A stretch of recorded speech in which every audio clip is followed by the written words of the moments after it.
Hey guys, welcome back to another episode of AKP Sports Talk. Get your favorite two. That is Ari. I'm Korea. Ari, here we are. It's almost the end of May. It's kind of crazy how fast this month has gone. NBA Finals starting about a week, which is crazy. OTAs just started. Ari, how you doing? Yeah, I'm doing well. Definitely crazy how fast the month of May has gone by. And like we said, before we know it, like you said, before you know it, we'll be at the NBA Finals, and then we'll go through the span where all we have is MLB on for sports, but then we'll have OTAs and training camp for the NFL. So definitely excited for the summer months and what's to come. Yeah. Some months are going to be a lot of fun. Only baseball, but those are the best times to go to baseball games. But Yeah. now we're going to just get right into it. We're going to go first off with the NBA playoffs. We had game four tonight, and Ari, this has to be one of the most unpredictable series. Yeah. I don't know who's going to win this series because you have game one where the Heat just dominate. Celtics come back in game two and dominate. We saw game three over the weekend. Heat absolutely just destroyed the Celtics. And then today, the Heat only had 23 points a half. Like, I don't know. This is such the bipolar series. Like one day I'm like, okay, the Celtics are gonna win this series, and then the next day I'm okay, it's the Heat's time. Ari, what do you make of this series? It's 2-2. It's going back to Miami for Game Five. What do you make of this series? Yeah, I mean, I don't know if anyone can realistically predict this series. We look at game three, the Heat scored 39 points in the first quarter in game three. Game four, 3:22 mark in the first quarter is when they hit their first field goal. They start off, I think, 0 for 14, 0 for 15, something like that. The starters for the Heat combined 18 points in game four. Oladipo led the way with 23. Robinson had 14, but that was mostly kind of garbage time. Um, Game three was so weird because of all the unfortunate injuries, and Marcus Smart looked like he broke his ankle, and then he comes back, and then Tatum separates his shoulder, and he comes back. Yeah, in game three, the Heat were up by a lot most of the way. Celtics come back, cut it to one with 4 minutes left, 3 minutes left, something like that. And then we see the Heat kind of break away, and then game four was just the complete opposite. With the Celtics dominating from start to finish. They were up 18-1, something like that, and early in the first or late in the first quarter, he had 1 point with 4 minutes to go. In the first quarter, they were and the Celtics didn't even shoot well. They were 5 of 27 from three in this game four, but they didn't just score a lot of points considering the Heat scored 82 the whole game. So yeah, literally every other game has been the complete opposite of what the game before it has been so far. But now it's best two of the three now moving forward the rest of the series. And yeah, it's definitely I think many expected it to go 6 or 7 games, but I think most expected them to be all kind of close, tight games, at least up to the fourth quarter. But so far, pretty much all four have been blowouts, except for game three, which was close towards the end, but it was a blowout most of the way. So yeah, very very crazy. Yeah, you mentioned how this series has gone back and forth. Right now, we're heading into Game Five in Miami, which I believe is on Wednesday. I said this series is going to go at least six, and it's definitely proven that right now. This series is going to Game Five, and it will go to a Game Six. It's at this point we just have to see which team shows up. If it's going to be the playoff Miami Heat team, same for Boston, or the Boston team that loses in the regular season by a lot, same for Miami, or the team that just only scored 1 point the 8 minutes in the first quarter. So this series has to be very unpredictable. I can't believe the disparity between just games. Like literally, it's been 2 days, and the Heat only scored 1 point in the first quarter. Like I don't understand it. But we have Game Five on Wednesday. But moving on to the other series, which is a little more consistent for my taste. The Warriors, they're up 3-0 after winning last night on the road. Mavs pretty much gave it all that they could right there, but Warriors pulled away, led by that bench that I like to rave about: Poole, Otto Porter before he got injured, and we also saw Kevon Looney. have some big minutes and get some big playing time in that game last night. Luka, he still does his thing. He drops 40, but it's just not enough when you have Randy Bullock literally missing every single shot that he can take yesterday. And, and then they got to get rid of Dwight Powell because he's not that center that they need right now. I mean, he is literally glass because people can go straight through him. They can see right through him and just like he's just a movable object. And it's just sad to see how the Mavericks, Luka's trying, but he can't do it by himself. And right now we have game 4 tomorrow. Ari, do we get the brooms out tomorrow, or do you think the Mavs have a chance to maybe even win one game in this series? Yeah, I don't see it. I mean, if they couldn't win game 2 when they scored 72 in the first half at 21 threes. Reggie Bullock had 6 threes, Brunson 31, Luka 42, and they still couldn't win that game. Like, guys, I don't see how they just watching these games is so kind of like you see the disparity of athleticism and just overall talent. Like at one point in game 3, the Warriors were out rebounding Mavericks 38-21. They were pretty much like it was tough for Dallas to just get a defensive rebound, not to So it's like you had the Wiggins dunk on Luka that was insane. I mean Luka's dropped 40 points the last 2 games, but like we said a couple weeks ago when after the last round, like Luka, the Suns are, Luka can beat the Suns on his own, but you can't beat the Warriors on his own. And I mean, Brunson's been good. He had 31 in game 2, 21 in game 3. Dinwiddie had 26 in game 3. And then you mentioned Bullock over 10 in game 3 after hitting 6 threes in game 2.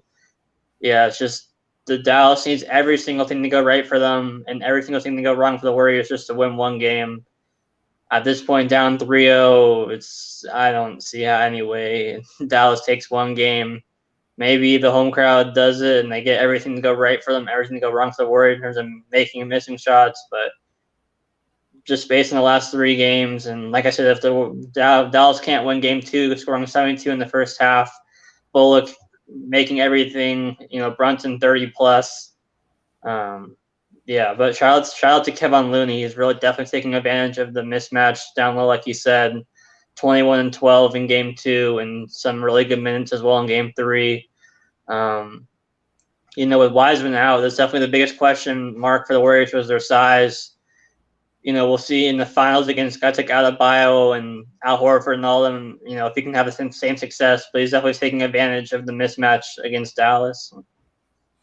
Yeah, I definitely agree with you. He's definitely taking advantage of that mismatch. Shout out Kevon Looney as well. But yeah, I already said in this series, Luka's going to have to average at least like 70 just to make this series competitive. And you mentioned he dropped 40 in back-to-back, but when you have Reggie Bullock going 0 for 10 from the field, and obviously Jalen Brunson had a great game, but still it's just not enough. They need pretty much everybody and the whole bench, Dinwiddie and all those guys and Bertan. They need everyone to actually play well. And yes, Eugenio Suarez, let's go. Home run. Yes, sir. Sorry, I'm watching it live. I'm like one pitch behind you, I think. I was laced to left field. Oh God, if we blow this lead. But yeah, I definitely agree with you. I think this series is going to be over tomorrow. Honestly, as a true basketball fan, no Warriors bias aside, I would like to see this. There it is. The MLB.TV delay. The old Root Sports over here. But yeah, I think the series is going to end tomorrow. As a true basketball fan, like I said, I would hope this series can go to maybe at least 2, at least game 5.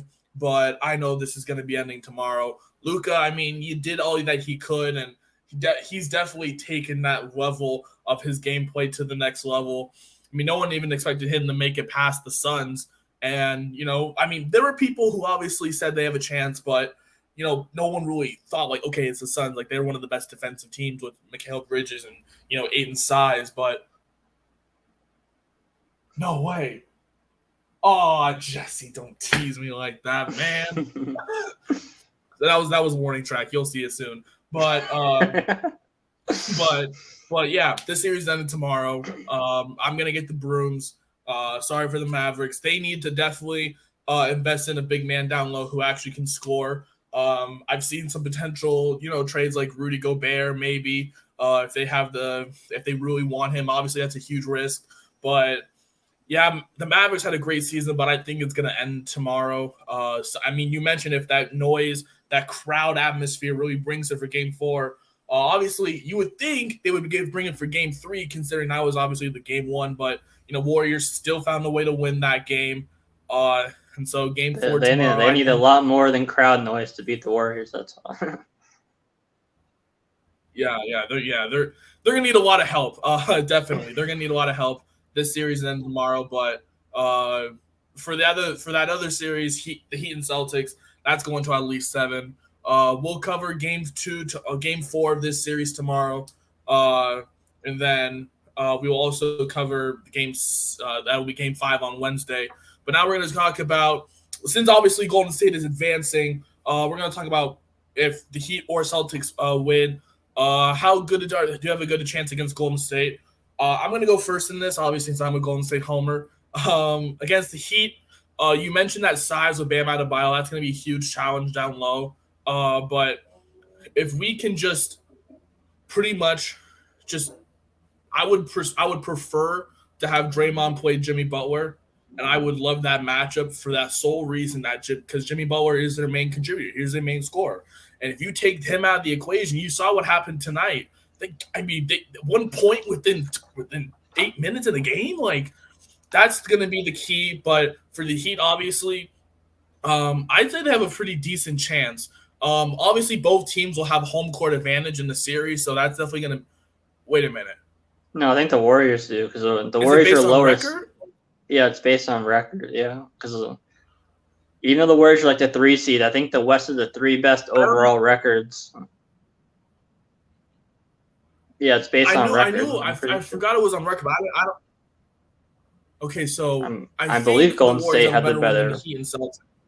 I believe they do. Yeah, I think they do. But all that aside, yeah, definitely the Heat and Celtics.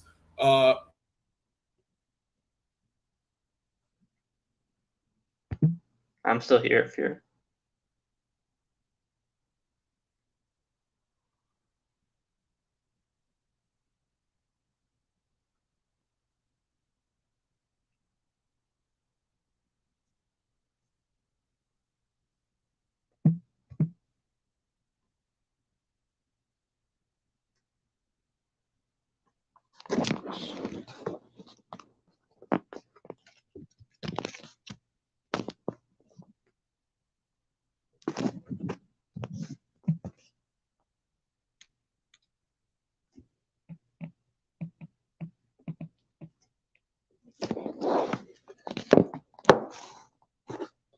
Okay, it looks like Korea's Wi-Fi went out, but the Warriors did have a better record, or they had tied with Miami, I believe it was, and had a better record than the Celtics.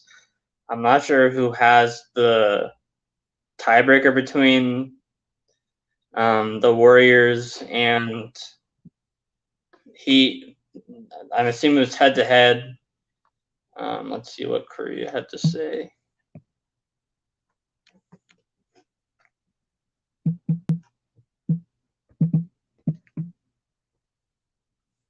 Korea will try to get back on. I'm not sure.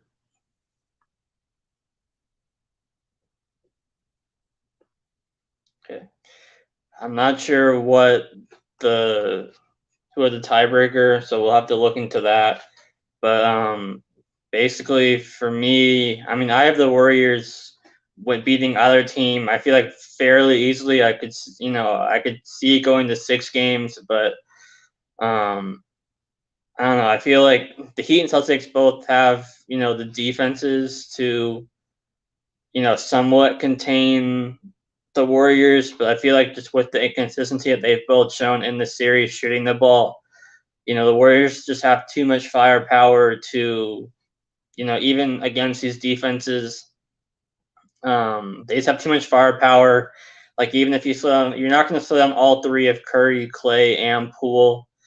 Then you got Wiggins playing well in this past series. Looney, we'll see how he does against these bigger guys on the Heat and Celtics. But I mean, between Curry, Poole, and Clay, you're not going to slow down all three of them. You can slow down one of them, maybe two if you're lucky. But then that opens up lanes for Wiggins.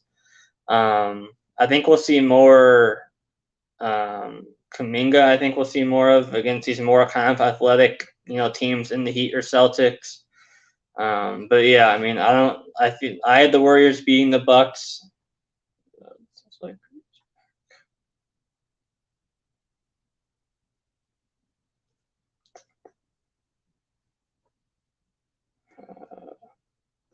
Looks like Curry's back. Wait, let me see what he said.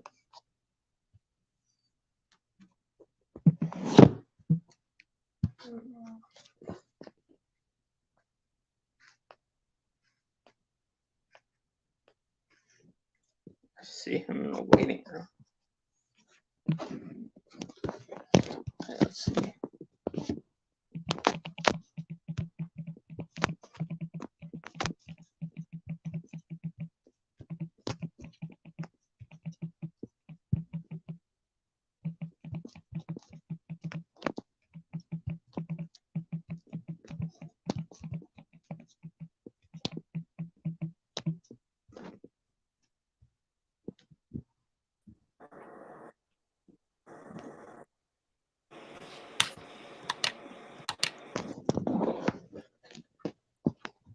Are you there?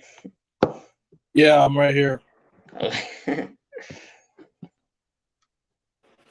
Okay, but like I was going over, I think the Heat and Celtics, their defense can make it somewhat interesting, but you're not going to stop all three if Curry, Clay, and Poole. You can shut down one, maybe two, if you have the combination of the defense and then them just having an off game, but it's just too much offensive firepower, and you mix that with the defense of, Looney down low, Draymond, can at least contain the better players. I hate it. Literally just kicked me out for no reason. I don't know what's going on.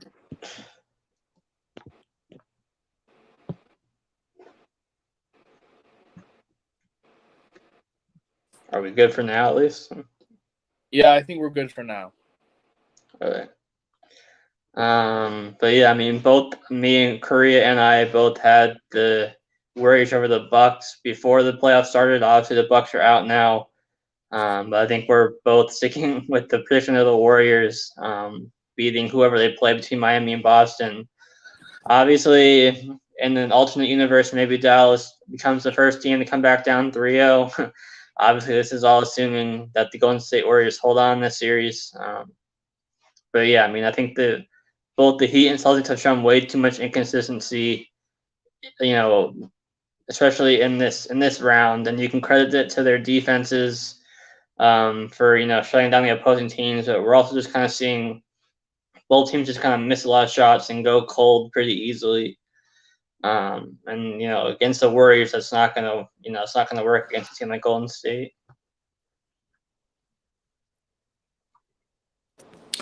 Yeah, definitely not. You look at this Warriors team and you see how talented they really are. You can see the depth. You can see the rotation. Just everything is clicking for this Warriors team right now, and they're pretty much one of the more dangerous teams in the whole NBA.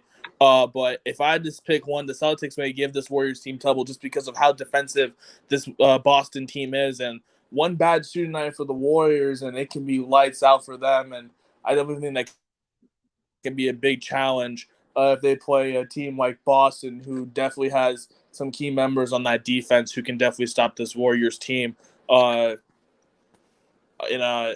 definitely in a best of 7. Yeah, for sure. I guess maybe keep your camera off. Maybe that will help the Wi-Fi better. I'm not sure. Yeah, that's what I'm doing now. Yeah. Okay, so now we'll get into the latest NFL news. So it came word today that Rashad Penny's missing the start of OTAs due to a hamstring injury, and that's when Twitter did what Twitter does and talked about, Penny's injury history and stuff, whatnot. He's played in 23 games in the last 3 seasons. We saw him explode the last 5 weeks of last season, 4 games, 130 plus yards, 6 touchdowns on the ground. I think I saw on Twitter that in about a week, we'll know more on Chris Carson's future and if he has a chance to play this season or not. And then, of course, you have the Seahawks second-round draft pick of Kenneth Walker, rookie out of Michigan State. Obviously, with Penny's injury history, like even just a small concern, even just a small injury like this has to have you at least a little bit concerned because of the injury history. But at the same time, it's May. OTAs are just starting up. If he even has a small issue, there's no reason for the Seahawks to put him out on the field. So I wouldn't say I'm like super concerned right now, but it's certainly something they can monitor, as we get into June and then July with training camp. But this will be good for Kenneth Walker to kind of get some more run here in OTAs, with the kind of starters. I think we're going to see the Seahawks. It's going to be a committee, I think, with Penny, Walker, and then we'll see if Carson can give it a go this season. Coming off his neck, I think certain neck injury, surgery, whatever it was. But Curry, what's your thoughts on this? Yeah, well, here we go again with Rashad Penny. I mean, this is obviously what Twitter's talking about, and this is what Seahawks fans know well, that Rashad Penny does have an extensive injury prone status. You mentioned only playing 23 games in 3 seasons. That's just 1.5 seasons. So not even 1.5, but one in like a few games in the next season. So it comes to show that his health is really one of the bigger question marks. And with Chris Carson's uncertain future, but you did mention that we're going to get a lot more clear future path for Chris Carson next week. That's why I personally think Kenneth Walker is probably going to be the lead back in this rotation, just because of the unfortunate circumstance that Rashad Penny deals with all these injuries, and who knows what Chris Carson's going to do with this team, obviously coming back from a serious injury as well. So I definitely agree with you that this will be a committee. But I think Kenneth Walker may be kind of the shining, that the light shining on him. I think it'll be him kind of being that 3-down back, just because of the health of the other 2 running backs. But I hope to God that Rashad Penny obviously is not seriously injured. And you mentioned it is early. We just started OTAs today, so it is early. It's not even July yet, so nothing to be too scared about. But obviously something to monitor as we get through the beginning of OTAs. But yeah, you mentioned Rashad Penny, and Twitter already knows, and Seahawks fans know this man has a long injury history. But hopefully after his little breakout season he had at the end of the last season, hopefully he can stay healthy enough to be that leader in the rotation for the Seahawks running back crew. Yeah, for sure. I mean, hamstring injuries are always kind of tough. They can kind of linger, so you definitely want to be careful with them. And so, yeah, we'll see if Penny can take the field in OTAs anytime soon, or if this will kind of linger, into the next few weeks or so. So now we'll get into some signings. Oh boy. So the Seahawks signed Marquise Goodwin. He had 313 yards last year, 1 touchdown for the Bears. The deep threat. We're already seeing the hype videos of Goodwin in OTAs. You gotta love that this time of year of pretty much every player getting some kind of hype video. Catching a pass and pads and all that. But I don't think he's gonna have too much of a role. He'll kind of probably be on the field on certain downs. And like obvious passing downs or whatever, to kind of take the top off the field of opposing defenses. Colts signed Nick Foles to a 2-year deal. He reunites with Frank Reich. He'll be the backup to Matt Ryan in Indianapolis. And then another depth move for another signed tight end Tyler Kroft with the Jets last year and the Bills and Bengals previously. Of course, George Kittle also has an injury history, so he'll kind of be a solid depth tight end in the tight end room for the 49ers. Curry, what are your thoughts on any or all of these moves? If you're still there.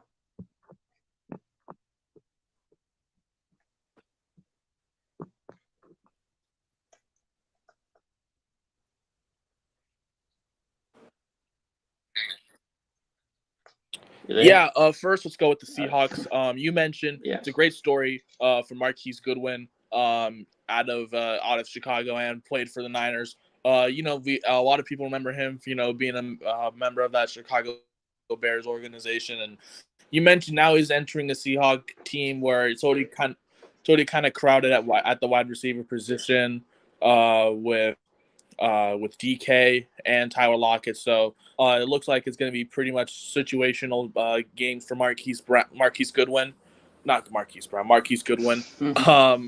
And I'd love to see him, maybe be maybe more utilized, especially with potentially some injuries down the road. We'll see what his status is, but for Goodwin, obviously, it's going to be more situational downs.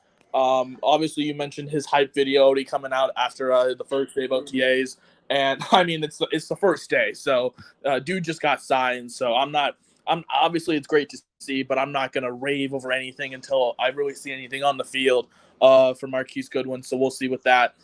Nick Foles, I think this one's kind of the more intriguing one because Nick Foles is always known as the backup that takes over the role and kind of leads the team to actual comeback season and something like that. We saw it with the Super Bowl win for Nick Foles that season, and then the year after. Carson Wentz goes down again, and Nick Foles leading to a playoff appearance, almost beating the Saints in the second round. So, yeah, and now and you mentioned he's reuniting with Frank Reich. Those two definitely have a good history together. So, if not even just fantasy football owners, but anyone who interested in Matt Ryan, that's definitely something to notice. Now that Nick Foles is the backup, obviously he's been bouncing around everywhere. He was in Chicago for a little bit. A lot of people remember his Jacksonville stint. Now he's back in Indy. Now backing up Matt Ryan. So that'll be interesting to see. I believe Nick Foles could potentially take over that job because obviously Frank Reich has a more extensive history with Nick Foles. So maybe Matt Ryan goes down or he's really underperforming. We can see Nick Foles potentially take that starting role from him. That'll be interesting to see. But then you mentioned Niners signing Tyler Kroft. You mentioned George Kittle's injury-prone history after his breakout season in 2019 to 2020. But I mean, obviously, I don't really expect too much from Tyler Kroft, but he's bounced around recently with the Jets. He's also been with the Bills and Bengals, as you mentioned. But definitely some more tight end depth for this team. The other two players I want to talk about in this team are definitely the more two intriguing ones in terms of trade talks. Jimmy G and Deebo Samuel. Those two names are definitely going to be mentioned. We already talked about. I mean, Deebo, he didn't even show up, so obviously he's taking his stance on his trade speculation, and then the Niners are still trying to do something with Jimmy Garoppolo. So those two names are definitely going to be the more intriguing ones coming out of that Niners team. But I do like this Nick Foles signing. I think it can be an intriguing play as we get down the season. But yeah, definitely like Marquise Goodwin, definitely more depth. And then, Tyler Kroft, definitely designed for more depth for that Niners team. But now we go straight into the Niners, pretty much, as I just said, still hoping to trade Jimmy G before week one, as I mentioned. The Niners are still trying to trade him.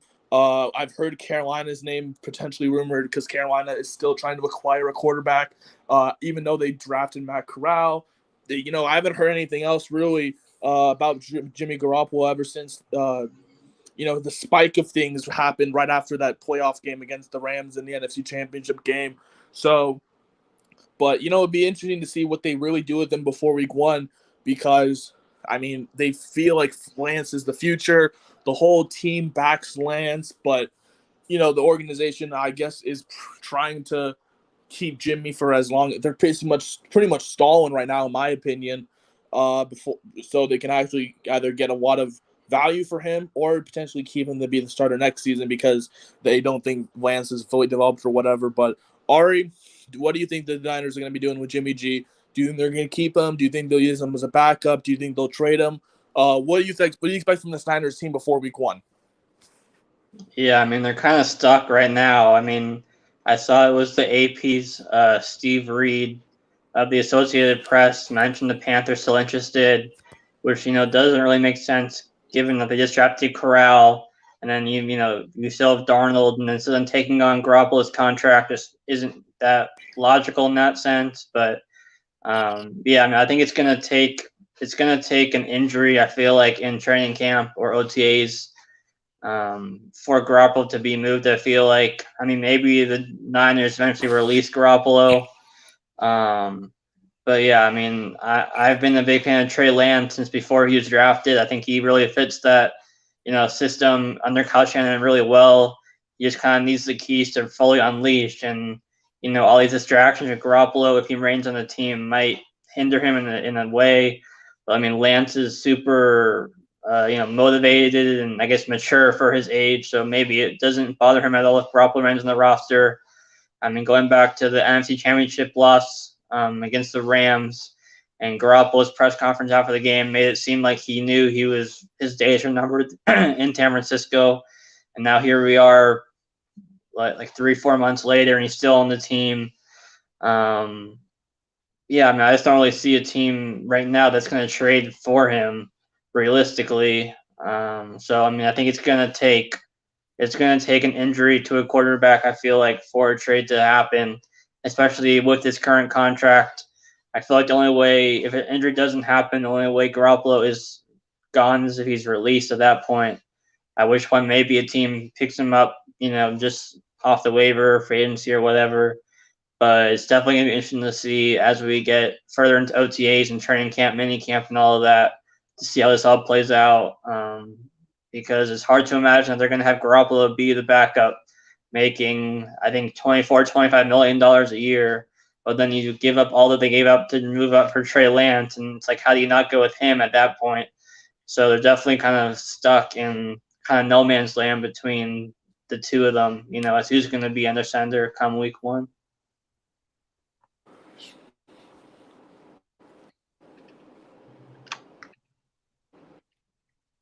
You there? Yeah, it's going to be a big mystery.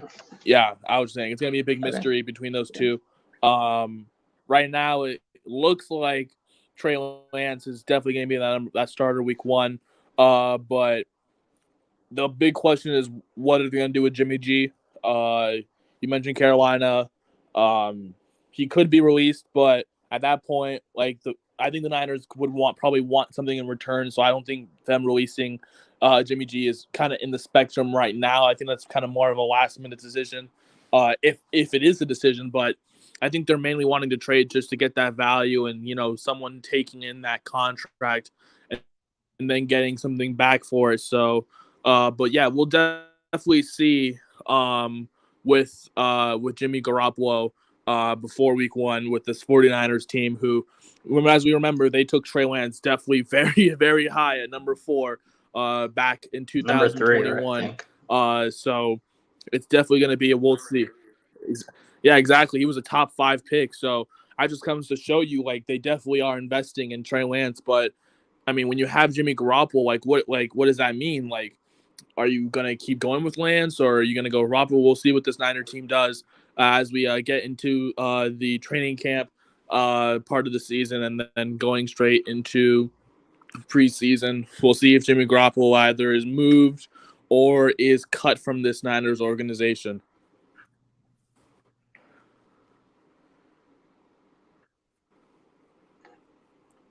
Okay, so now and now we're gonna talk about Travis Etienne. No, you go. Yeah, I was gonna say Travis Etienne's back. Yeah, I got it. A lot of people forgot about this man, obviously, because James Robinson has kind of been that running back in Jacksonville for a little while now. But we remember that the Jacksonville Jaguars did draft Etienne with that second first-round pick last season. But before the season started, he had a season-ending injury, and now he's coming back, and he's a full go. So it's definitely going to be nice to see Travis Etienne make his NFL debut this season, hopefully crossing your fingers after being sidelined last season. And obviously, Etienne and Trevor Lawrence have that Clemson chemistry, so definitely be interesting to see how Etienne is used this season as on the Jaguars. But Ari, it's great to see ETN fully healthy and fully back into this rotation for the Jacksonville Jaguars. Obviously, drafting him so high, and then everyone was starting to think, okay, well, why would you draft running back when they already have James Robinson? And James Robinson had an okay season, but I think a lot of people were hoping to see ETN this coming season. So Ari, what do you think about ETN this season? Yeah, I mean, you got James Robinson coming off the torn Achilles, and historically speaking, running backs don't return the same off the injury.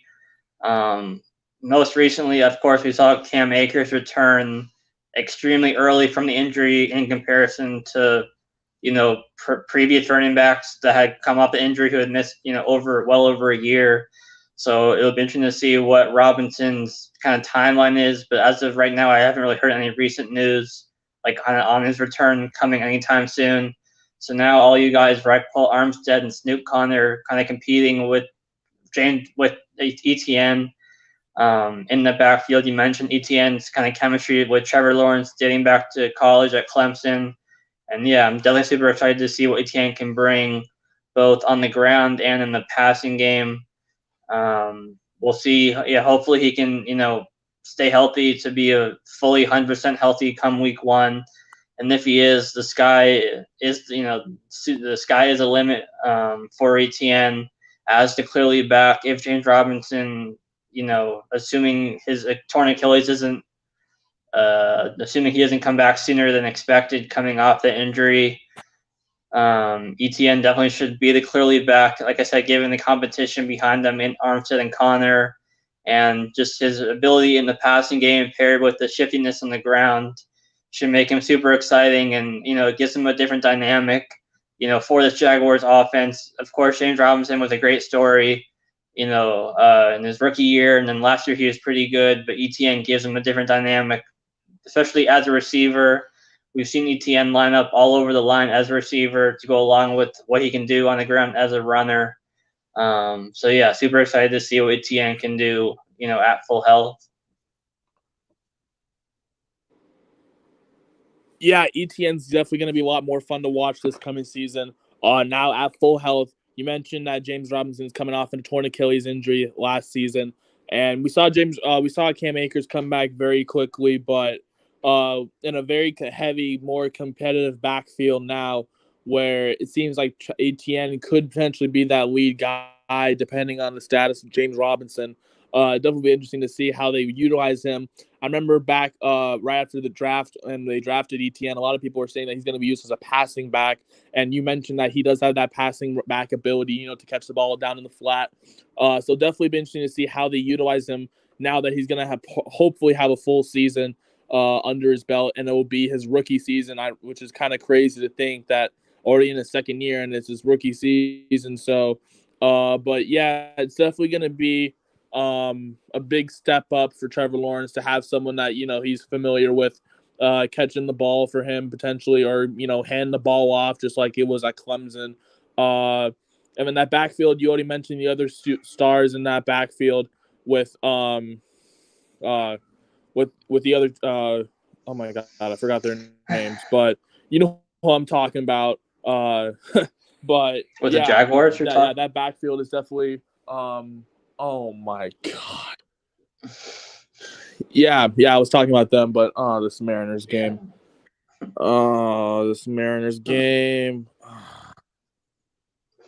But yeah, I'm definitely excited to see this. To see ETN get a full season under his belt.